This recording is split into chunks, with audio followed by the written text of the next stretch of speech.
Hello, everyone. Welcome to another episode of Tea with ALSA. Today, we're joined by Emir Allen. From arriving as an immigrant with no safety net to building and selling his first tech business to James Caan of Dragon's Den.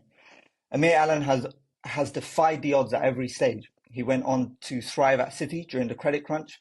He even set his CV on fire to crave his own path and became a key player in recruitment, scaling high performance businesses. With over a decade in the crypto and Web3 space, he's now driving impact through Insignia whilst working to put Albania on the global map. Emir, welcome to Tea with ALSA.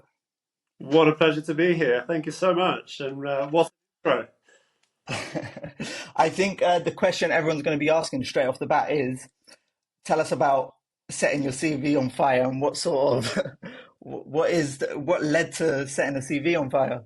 Well, interesting times, right? Interesting times. My dream was to be an investment banker. Having started out in very humble beginnings, I set out to become an investment banker. So when I finished the Academy of Finance, my only aim was to pursue that career.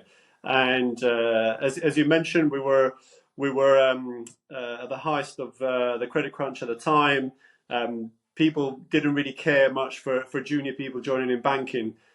So I set myself to get a job at the biggest, because I thought biggest was best at the time. Citigroup was the biggest at the time, so the biggest investment bank. I wanted to penetrate it and start my career there.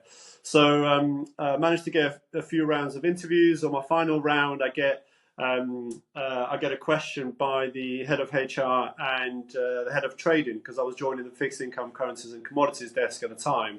And they asked me to surprise them. So it was one of those, basic rooms, nothing else, not very inspiring in there. All they had was a copy of my CV on their hand. So I said, anything goes? And I said, yeah. So I take out a lighter. I set up my, I set the CV alight. And the next thing you know is they say, we'll see you as soon as the screening is done, but don't tell anyone else outside, because there were another dozen or so interviews about to happen. So I asked if that was surprising enough for them, and it seemed to satisfy them. So yeah. Like, I mean, that's a great way to make an impact. It's a good leverage on risk. It could have worked or it could have backfired. Did you assume that, okay, this is going to blow their socks off, or were you like, I am absolutely risking it right now? Oh, to be absolutely frank, I had no idea whether it'd work or not. It was one of those spontaneous moments that I just thought on the spot. But growing up, I had to. You said defy the odds. Really did defy the odds, and then the way I did that was usually by being a rebel. If I'm being perfectly frank, I used to have some sort of a silly line at the time saying, if you see a line, cross it. If you see a rule, break it. So it was one of those things that I wasn't fearful of being outside the box, or putting myself outside the box ultimately. And it served me okay in life, generally speaking, anyhow. Yeah, that reminds me of the quote by Mark Zuckerberg when he started Facebook, move fast and break things, Yeah. uh, which fits very, very well. Now, when you started during the credit crunch, I'm guessing this is during the whole 2008 side of things, with the crash that happened in the UK as well as the rest of the globe. What was the work environment during that time? Did you work throughout when the crash was happening, or were you at the peak? Yeah. Give some insights into that. It was probably one of the most interesting times of my career, and I think it's what kind of coded the DNA for the rest of my career, or my being, more than just the career. Actually, it was just before the height of the credit crunch, and it was a bit like the Wild West in so many ways. To give you an idea, our desk alone was losing 2.5 billion a quarter, and we didn't even know how deep the hole was at the time, right? And then a few months into the job, we're having our Monday our morning meeting, overlooking the square in Canary Wharf. If you can picture it, in front of us we had Lehman Brothers, and then at about, must have been about 9:30, quarter to 10 or something. we see everyone coming out in their boxes and pulling their hair out, etc. So we're wondering what the hell is going on, because we thought that the worst was behind us. And and then we obviously quickly caught onto the news that Lehman had gone down. So it kind of feels like a bit like part of history, really. But the way I saw it at the time was this was really an opportunity for me to stand out from the crowd and actually me accelerate my learning, because during good times everyone can be successful. Everyone's good in those times. But I always refer back to that experience, because I found investment banking in a way that is far from what it is today. So what I mean by that is that if I was to oversimplify it, it would be, it was a culture of buy, or sell, inflate the P&L as much as possible, risk who, get out of my way, I'm making money kind of thing attitude, to, completely being turned on its head, and now being all about how well banks mitigate their risk, and looking at how tight their controls are, and they're usually the ones that end up doing a lot better than their competitors. So it was a bit of a transition time, and I like to think, as I was although I was a junior banker at the time, I really threw myself at the deep end, and throughout the whole time that I was at Citi, my number one kind of objective was to, how do I stand out? How do I work hard, outwork everyone else that's in there? And it led me to some interesting conversations as well, including one I remember from my boss, who would give me, would put me on projects that would have 2-3 months sort of time period to be completed, and I would work tirelessly and day and night to complete them in record time, a week, 2 weeks, whatever. So then I would send them in, CCing everyone in. I would send them to the team and just have the word next question mark. So he pulled me aside and said, when I give you an assignment, and I give you 2 months, take 3 months. Otherwise, you're going to get yourself fired, because I'm running out of stuff to give.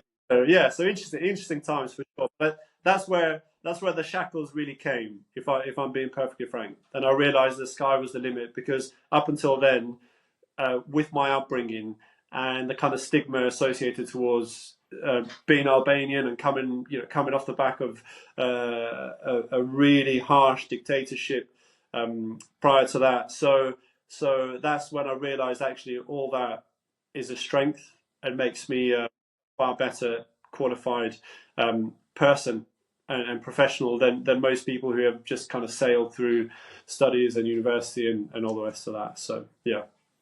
Yeah, I mean, thank you for that nice brief introduction into your time at Citi. You mentioned really interesting things around the tension and the sort of the stress that helped you grow, especially with everything that's happening around the globe. And you mentioned that great thing is, like, when the market's doing up, everyone's a genius, right? Whenever the market's up, everyone's making money, but it's only when it's going down you really see who's left. You see who's left without their clothes on, as Warren Buffett used to say. And you could attest to that yourself. What would you say when you, at your time during Citi, during the financial crash, um, could you pinpoint, when you're working in there, could you pinpoint, like, actually there might be a crash? Was that something that was going through everyone's mind, or was it something that was just sort of like no one really cared? Because it is, like you said, it's something that has become a key moment in history now, and everyone's always like, yeah, I remember where I was at that time. We were fully aware that the tide was against us. There's no two ways about that. It was the kind of environment where you handed your pass on a Friday, kind of thing, or never mind handed it, it was taken on your way out, sort of thing. It was very cutthroat. Interestingly enough, I was, I'd leave on a Friday, for instance. We were we were based. Our team was based on the fifth floor, and you only had access to the floors that you had your colleagues in, essentially, right? So the third floor where the traders were, fourth floor marketing, fourth and fifth floor, and the trade support on the fifth floor, and you'd have, I would have my usual kind of walk through all the colleagues and saying good morning to people left, right, and centre, and reaching to our team. And on a Friday it was a full floor. On a Monday I come in and I peek inside and there's no one there. You know, the lights are off. So I'm thinking, oh, I must be on the wrong floor. So I walked straight out and realised, no, I'm not on the wrong floor. Maybe I'm just earlier than anyone else or whatever. But actually, it was about 7:30 in the morning, which is not particularly early for banking. And I peek around the corner and it's just half of our team and half of the team next to us that was left, and everyone else had gone. And then there was that moment where, oh, this is serious, and this is really, really serious. But again, I never had a fear of losing my job myself, or or actually not doing well enough, or whatever. I don't know whether that's something that's always been instilled in me, but it was a weird kind of thing, because I should have done, and there were people that had 2, 3, 4 years more experience than me in my team who were being let go, and I was still there. So so I'd probably say that was the penny dropping moment where you think, oh, this is really serious. When you see a whole floor of hundreds of people going, you think, wow, how much worse can this get? Onto investment banking as a whole. It's always an industry that everyone's like looking to get into, especially over the past, I want to say like few years. It's kind of become popular. Similar with startups, they've become glorified in a sense, because you see it, you're like, I want to do that, but a lot of the time it's people just wanting to chase more so the fame of it rather than the actual work.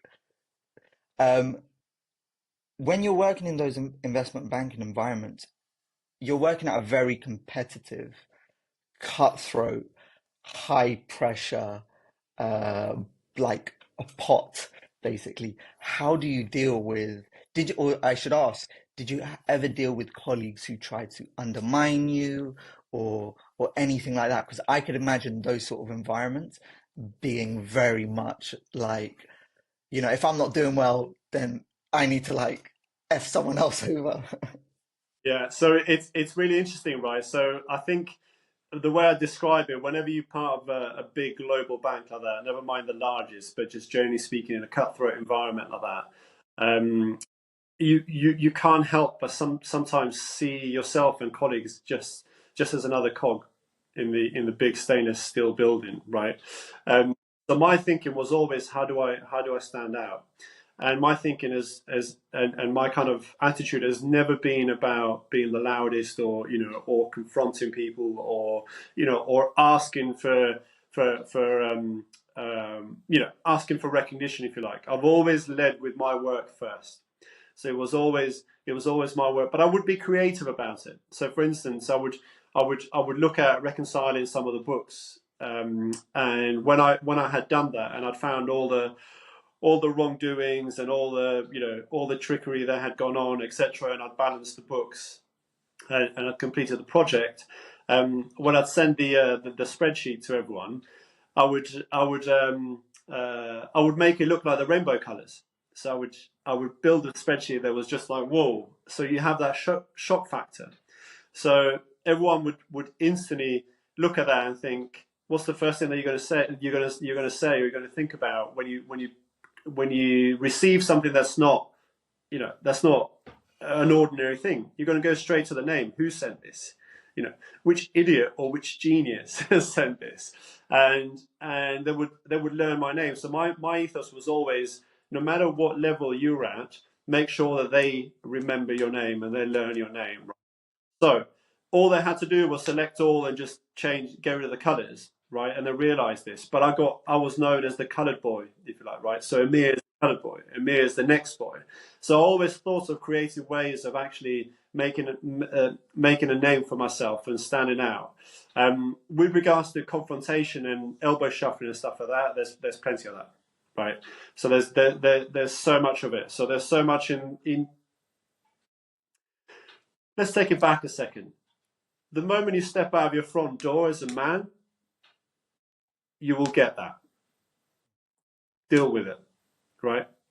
You can't control that. That it's a competitive world out there, not just banking. Anything you set your mind to, it's a competitive world out there. So how are you going to deal with it yourself? Right? That's the only thing you can control.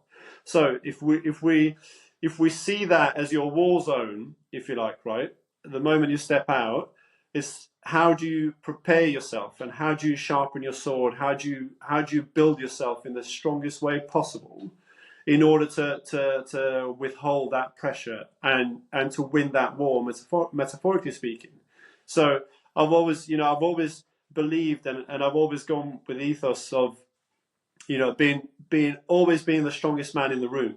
And that doesn't just mean physically, but if we had to bring it down to a physical level, and we're talking about a very simplistic kind of example, if you like. If a fight broke out in a room, let's say, you want to be the strongest man in that room. If a debate breaks out in a room, you want to be the strongest man debating in that room. So really equip yourself in the best way possible to withstand that and to come out victorious no matter what life throws at you. So I would actually leave banking aside, or the startup world aside, whatever it may be, and focus on everything. The moment you step out of your front door, you will constantly be challenged. Yeah, I think that is I think you see that a lot, especially in male-dominated spaces where you do have to deal with that challenge. And the other thing as well, which is I think a key insight to a lot of young people is it's not personal. Oh, It's not personal. It is just a part of the game. The same way if you were to look at when you play football or any other contact sport, whatever it is, it's never personal. It's just they want to win, you want to win. So it's the same in business or careers as they want to do the same thing. So how long did you work in investment banking for? so it sounded and it felt like it was a decade, but it was only 6 months. And it felt the reason why it felt like it was a decade is because when I re-entered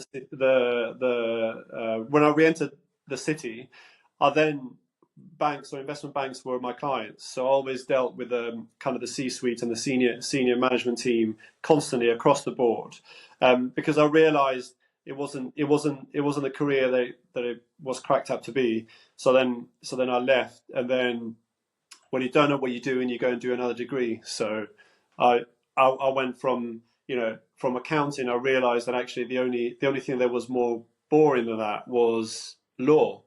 So I quickly changed my pathway onto entrepreneurship, which is where the first kind of real venture came into play whilst at university. And then when I re-entered the city, I knew that I wanted to do something within kind of the financial services sector, but I definitely didn't want to be part of one of those. And you can have an amazing career, of course, and it's attractive for so many reasons, but it just wasn't for me. I'm much more of a people person, so I much prefer dealing with them on a human level rather than on a spreadsheet level, if I was to simplify it. And the sort of field you then went into, was that around headhunting? Is that what you went into, or was it something else before you got into Yeah. the recruitment side?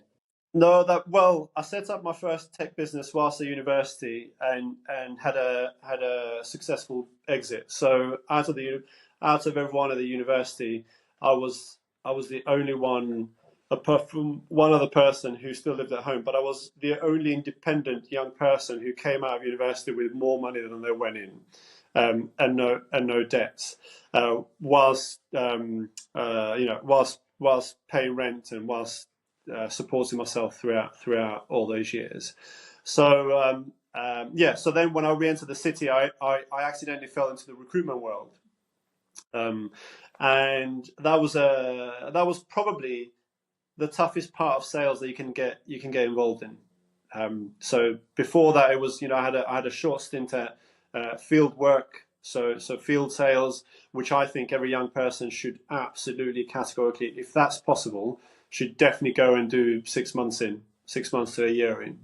Nothing prepares you better than just to be out on the ground, approaching businesses, basically cold calling, but face to face.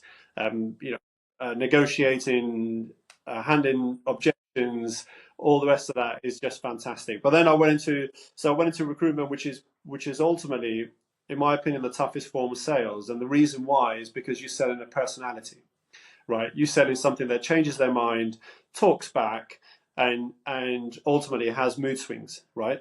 And it goes like this. And then to make that more interesting, you're selling that to another personality over here, which, marrying these two is a real work of art. So I've always said to people over the years that I've trained and hired and so on, I've always said that if you master recruitment, you can be the next prime minister if you want to, because it really sharpens your toolbox for sure. Yeah, sort of you kind of become a professional matchmaker in that sense. Yeah, You are the Tinder Gold for the C-suites. absolutely. But you really have to know your stuff, right? You really have to understand. You really have to understand what the need is. What the strategy is here. What are the key requirements, and most importantly, what's not on someone's professional CV, for instance, right? And really have to understand on the other side what the people want, what the candidates want. So you can then end up making a suitable marriage. And I'd like to think that I invested a lot of time in that, which means that when it puts a smile on my face when I see people's careers through on LinkedIn, are still at the same place, their careers kind of really taking on, and that kind of makes me proud, because I really do care about that side of things for sure. Recruitment is very much a service-based business because you're dealing with multiple clients, you're trying to get people hired into these professions. Unlike a SaaS product or tech products where you're always refining that product, you're always hiring like a coders to refine the product, push it out. You've got high margins as well when it comes to tech. In a service-based companies, the margin is always slightly lower, and the competitiveness edge is always like very, very tiny. How do you make yourself stand out in those like service-based industries like recruitment? Because everyone, when you look at service-based industries like real estate or recruitment, everyone remembers, everyone's used to dealing with like average and maybe poor services from those people, but everyone does remember a good real estate person or a good recruiter. So how did you identify like, okay, this is what's gonna actually like set our services very different compared to these other guys. This is our edge. Great question. Absolutely great question. So everyone thinks that people hate salespeople. There's a correction in that. People hate bad salespeople. Salespeople, people absolutely love, because guess what? We're all being sold to in one way or another. As I was saying, going back to the metaphor of stepping outside your front door, the moment you're stepping outside your front door, you're being sold to. So the ones that are going to be successful sales are from good people. So how do you stand out? One of them is listening. There's a reason why God's given us two ears and one mouth, right? Unless you listen, you're never really going to find the right solution for those people. Second is, if you're not a visionary, so a long term kind of relationship builder, you're losing. You know, unless you're going into some sort of transactional sales, but then it's the roll of the dice. Um, but you want to be consultative. You want to build long term relationships. You want to think of the bigger picture, right? And thirdly, deliver.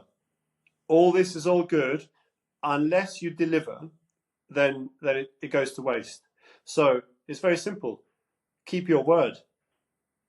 Say or do what you say you're going to do, right? So many people don't do this, and particularly in recruitment. If I was to refer back to recruitment, you would have so many people have conversations with a hiring manager, let's say, and say, yeah, promise the world, yeah, I can do this, no problem, I've got the network, etc. And then a better assignment with slightly more money or commission comes in, and then this completely gets shelved, right? Or gets put at the back of the queue. You don't want that guy. I treated every single one and have always done every single one as the highest priority. I never said yes unless I was able to deliver on that, and I had the capabilities to do so. So yeah, so it's just a few simple tricks really, but I think they help a huge amount.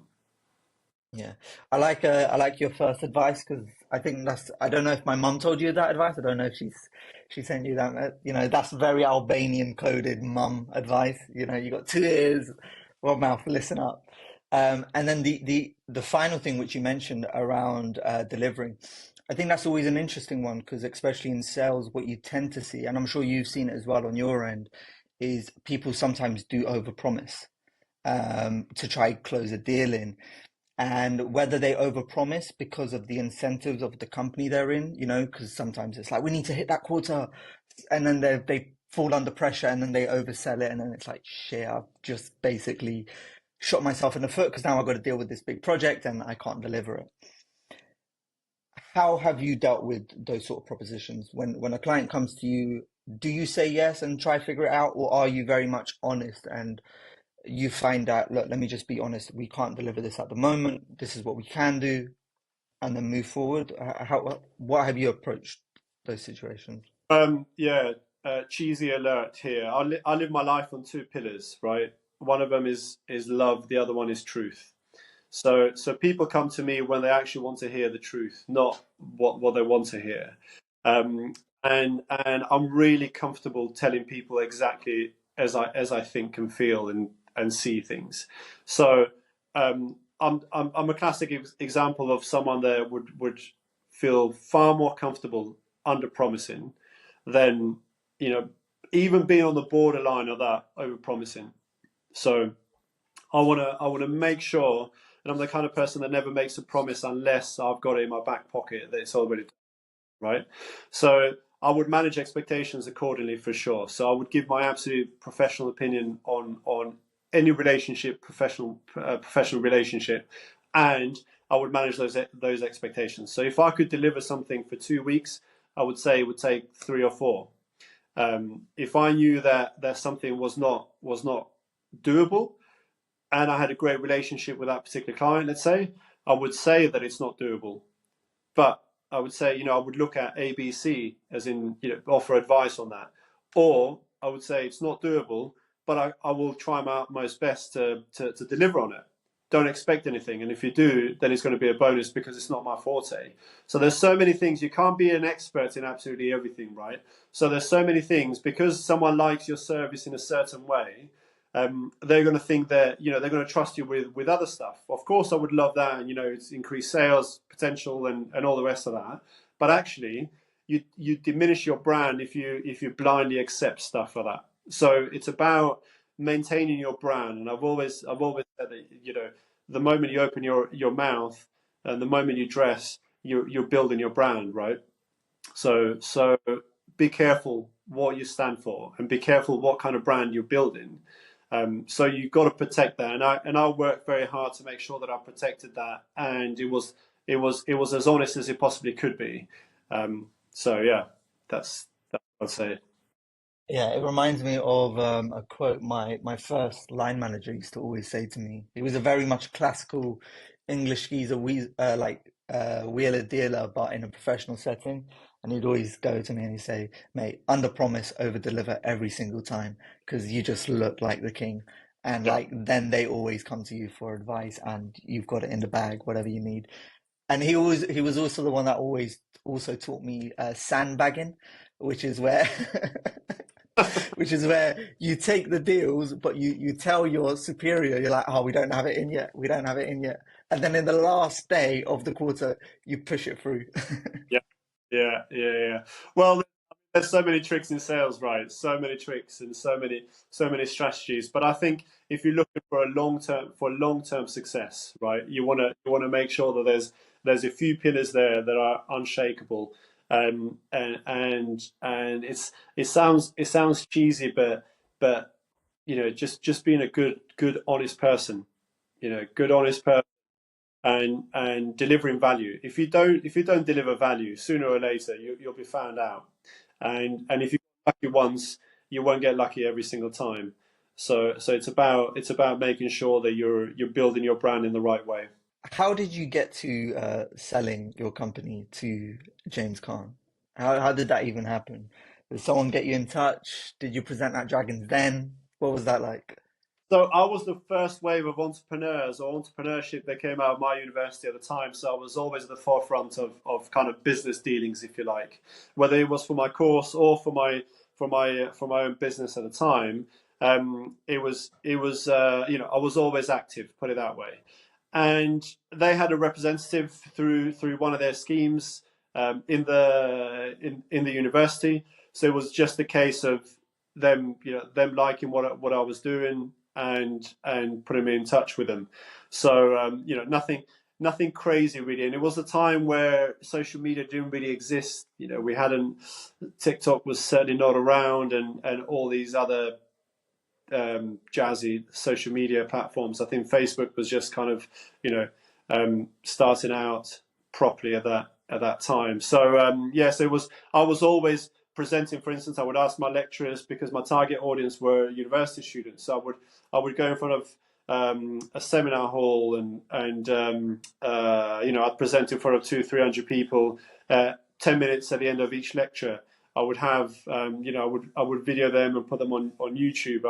I would be as active as I possibly could with my team, and I'd get involved in hackathons and different projects. So it was just a case of actually just putting yourself out there, and sometimes, it's that saying that the harder you work, the luckier you get. You definitely do need a degree of luck, but actually you've got to give yourself as much opportunities as possible in order to get lucky.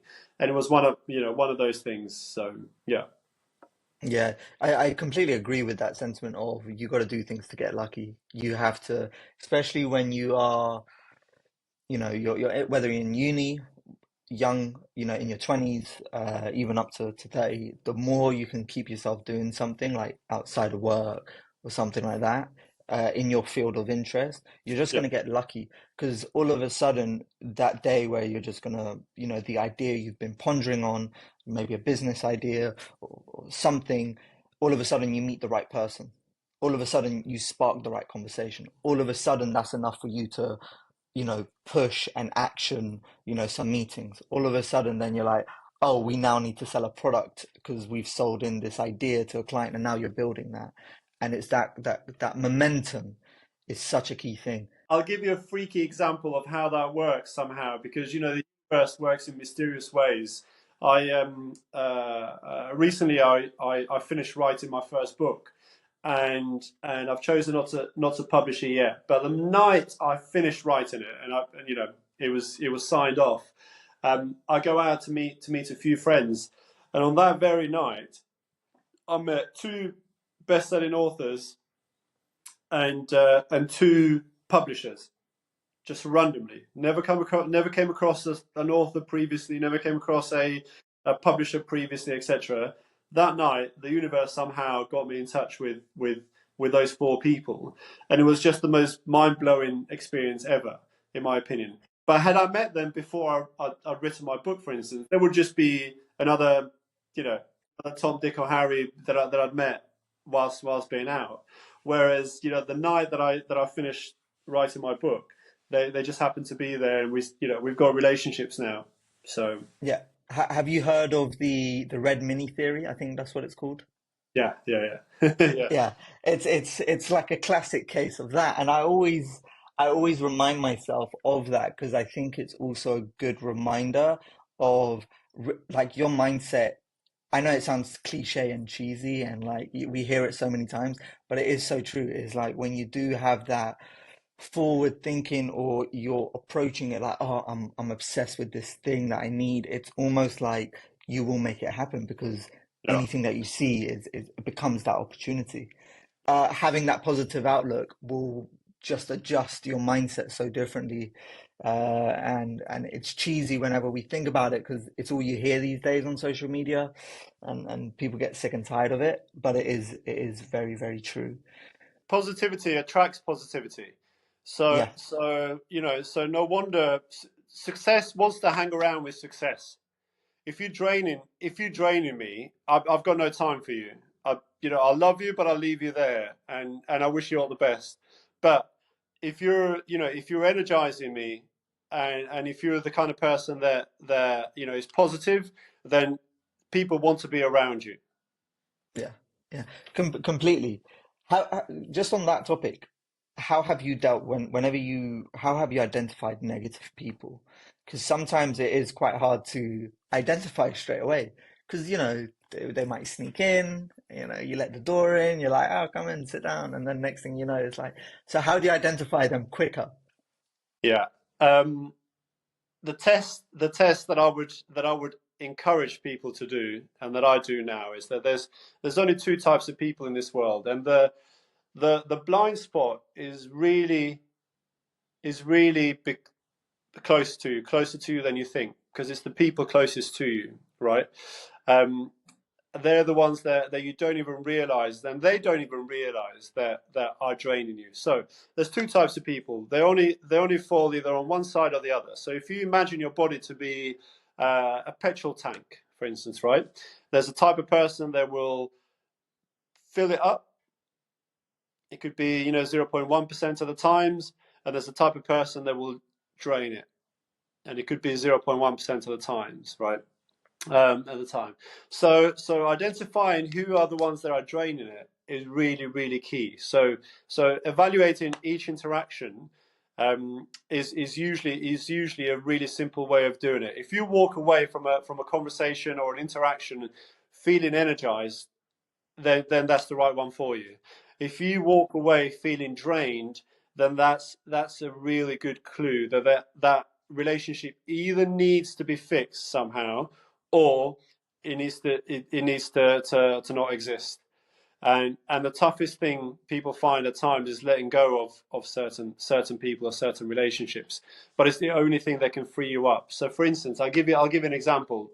This is a bit of a quiz for you. You may have heard this before, but if you've got a bucket with 10 crabs, and you leave the lid open, so don't put a lid on top of it, and then you've got a bucket with 10 other crabs, and you put a lid on it, and you put a concrete block on top, who do you think will escape first? Oh, uh, I don't know why. I want to say neither. Yeah. I So want to say so neither. yeah. So you're smart. You clocked onto it. Neither. And the reason being, as soon as the crab grabs onto the side, the other ones pull it back straight away. So it's usually your nearest and dearest that try to keep you safe, that drag you down, right? And if you think about it, it's really easy to drag someone down. If someone's standing on a two steps above you, let's say, right, and they give you a handshake, you can drag them down quite quickly. But if that person is trying to lift you up, i.e., you say that's you, and you're trying to lift someone up two steps up, it's a lot harder, and you're carrying a lot more weight. So yeah, so it's really identifying those relationships and making sure that at least, and I think the first step is identifying them for what they are rather than what you want them to be. Mm. Yeah, I mean, I didn't expect this podcast to turn into some relationship advice. Yeah, But but it we're all is, relationships. We're all they are relationships. businesses, a relationship Yeah. in its sense. It's so true. The, the thing I've got in my head that I'm trying to just put into words is when you're young, you're so used to having your friends and you're growing up with them. And obviously, you're a good person. You want to see them grow and you want to, everyone wants everyone to eat in the same table of success, right? But then comes the fundamental reality, which you just explained. It's very hard to actually bring people to the table if they do not want them. Or as what my mum always says, you can take a donkey to the well, but don't expect it to drink the water. Which is so true. You can do all that work, but if they're not gonna, want to be there, it's pointless. So to turn into the business world, so the challenge that we have at the moment, in our companies, is exactly that. There's people that have brought it, they've built it and brought it to a quarter of a billion yearly turnover, and now we're headed. Our vision is to get to 1 billion yearly turnover. So it's that kind of cold shower moment where, where we're realizing, and the board is realizing, actually the people who are here are fantastic and they've done an amazing job, but they're not necessarily the people that are going to take us to the $1 billion turnover. So how do we manage that, and how do we bring in world class leaders and people to elevate us to that level? And it's what's required. So those people could be really good for something, but actually they're not necessarily going to be the ones that are going to to support you to get to where you want to get to. And I've got another rule for you, because life is rules, I suppose, and when it comes to it, but it's about it's the 33% rule. So in order for you to feel fulfilled and to be headed in the right direction, you want to make sure that those people who are supposedly draining you, they don't exceed 33% of your circle. So you want to have 33% of the people, slightly below you. You want to have 33% of people on the same level as you, and you want to have at least 33% of people on the level above you, because that way you feel really good by helping people up, and you get a confidence boost every time that you interact with these people, if they're the right people, right? So this is key. They've got to be the right positive type of people. They're supporting you rather than trying to tear you down. And then you compete with the people on the same level as you. So you end up kind of making each other better, which is great. And then you are helped, and you look up to the people above you. So then when it's necessary, they either give you a hand or you aspire and you learn from them. So you can make that jump, and that way you continuously move upwards rather than being drowned and being torn down. Mm. And do you feel you've implemented that into your life? Look, no one's perfect, but I'd like to think that I'm quite good at stuff like that. And actually, when you look at the track record and everything, I'd like to think that there's a lot of that for sure. Me being naturally quite a caring person, I tend to help a lot more than ask for help, if I'm being perfectly frank. But we're somewhat at that right balance, I'd say. Yeah. But I would always say that giving as well is also very rewarding, and you may not see the rewards straight away, but they do come back like much later, in terms of favors or something like that in the future. Yeah, so that's a really important one, right? So one of my favorite sayings is that the most selfish thing to do is to give. And analyze that for a second. The most selfish thing to do is to give. Selfishness is usually a negative Take, thing, it's right? take. Yeah. It's not, but if you give a tenner to a beggar, or if you sit next to a homeless person for 10 minutes and have a conversation with them, who do you think will benefit more? That person that takes the tenner, or you? It's usually yourself, right? Because your inner fulfillment and your inner enrichment is far greater than what you've just done for that person.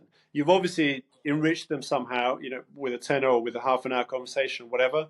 And I'm one of these weird people that have sat down next to homeless people for half an hour in my suit on the floor, and had a conversation and try to help people out. So yeah, so I think giving is really, really important, really important.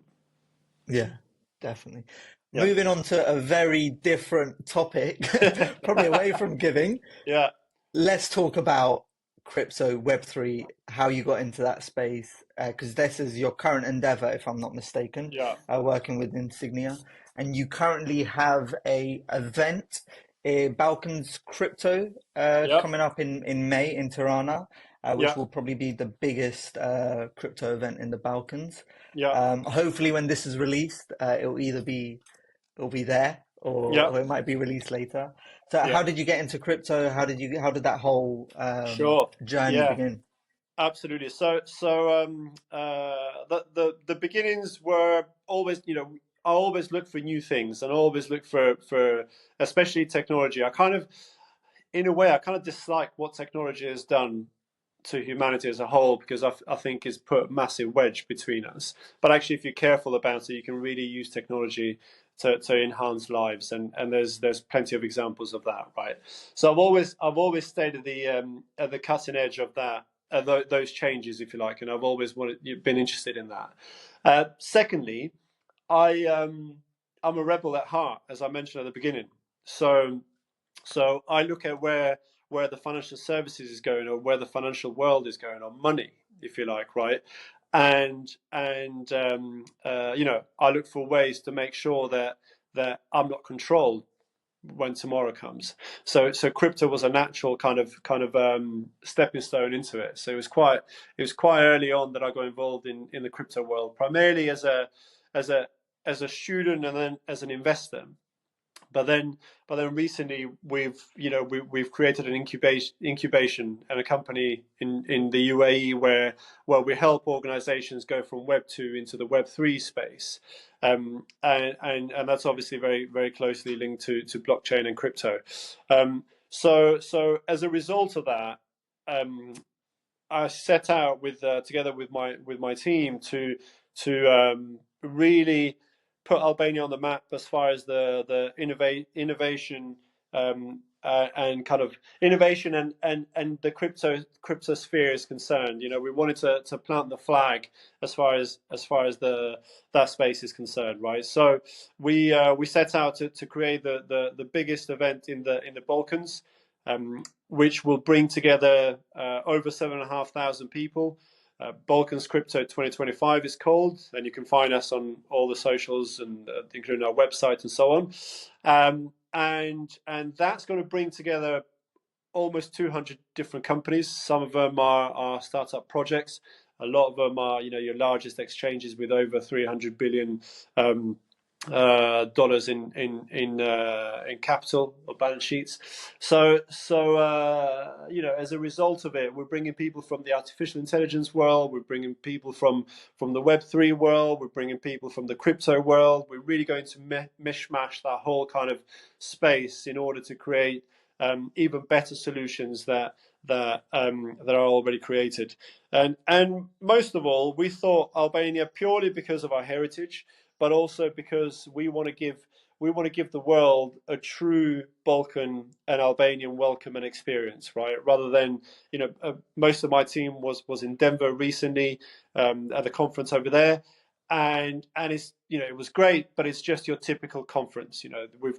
There's conferences in Dubai, there's conferences in Miami, Thailand, etc., all over the world, and they're your typical kind of conferences that you go in. You have your shitty food and your lukewarm coffee, and then you listen to a few speakers, you meet a few people, and then you get on the flight and you go out. What we want to do is we want to create a whole experience around that, and actually, most importantly, we want people to get the most value out of it. So how do they get that? We've thought of side events, and we've thought of keynote speakers, which is over 100 of them, by the way. We've thought of all this in a way which will group the right people in the right spaces, where they can mingle with the right people. They can create business deals. They can get together on certain projects, and they can continue with those relationships after they leave Albania. But also, we want to give them an experience of the Albanian welcome. So not many people associate us with this side of things, as far as the world is concerned, because guess what? If you put a headline about Albanian criminal gangs, or if you put a headline around, I don't know, some other gibberish that may come, which is an absolute minority, you end up selling newspapers and you get attention, right? But actually, what it's like, the life on the ground is completely, utterly different. So my office, for instance, in London is opposite Harrods. I have to hide my watch as soon as I leave my office. In Albania, you can have whatever watch and whatever car at whatever time of night in any corner of the country, and no one's touching you. It's pretty much as safe as Dubai is, as far as these things are concerned. As a woman, as a Western woman, as anyone, you could be walking down an alleyway in the capital, at 2 a.m. in the morning, and people won't even speak to you, let alone threaten you or anything like that. You can't do that anywhere in London, for instance, right? So we want to make sure that we're presenting this as in the right way, and actually in the most truthful way possible. And we want to give people the opportunity to invest and to really kind of get together and come up with projects that will enhance the space, but also their businesses as well. So Mm. You mentioned like quite a lot of things that I like. I like the whole idea of putting essentially a magnifying glass over Albania and providing the opportunities there. With my work across, talking to various entrepreneurs from Albania, based in the UK, etc., etc. One of the things it's actually quite interesting to realize is that if we were to put Albania as like a stock, it is very much undervalued.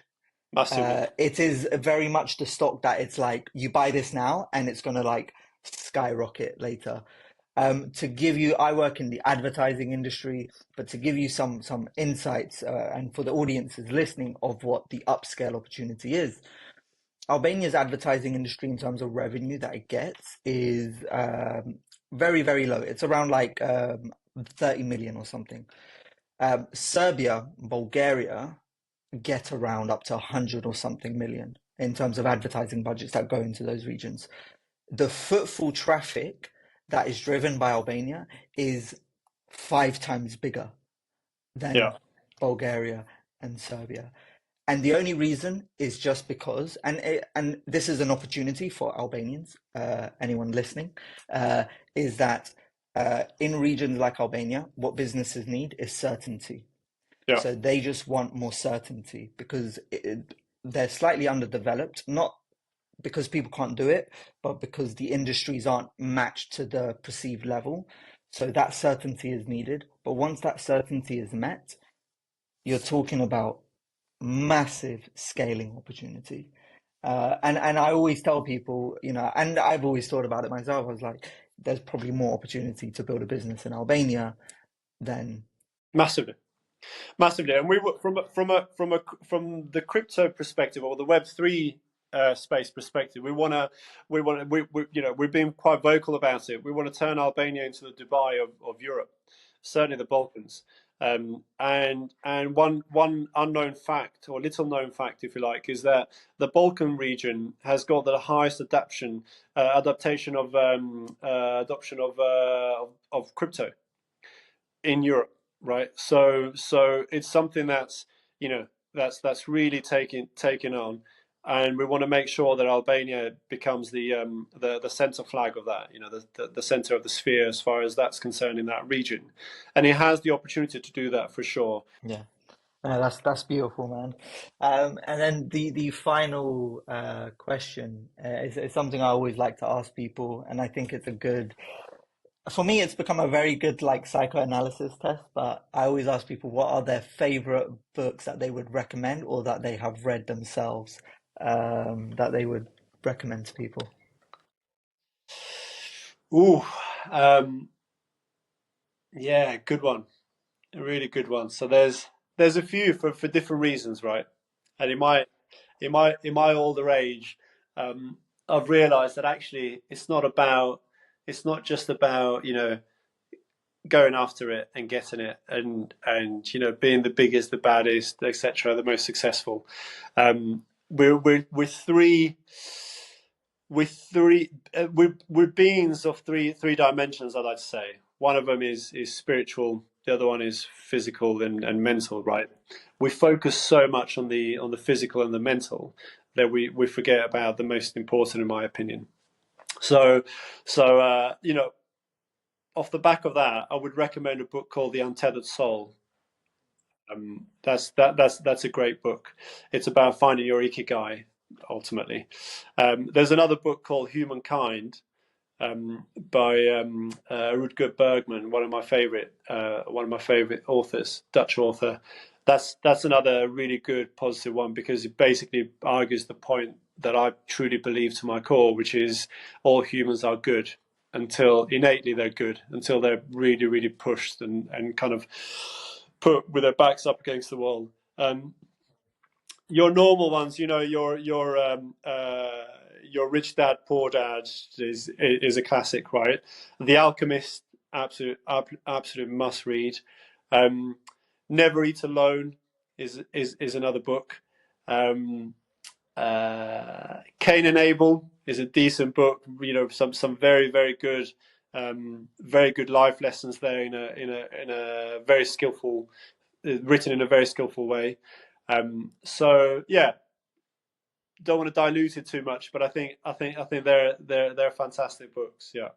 Those are a great selection. Definitely gonna put them up in the description for people to check out. There was one book you did forget, which was your own. Yeah, You I'm did not. forget I'm your not. own.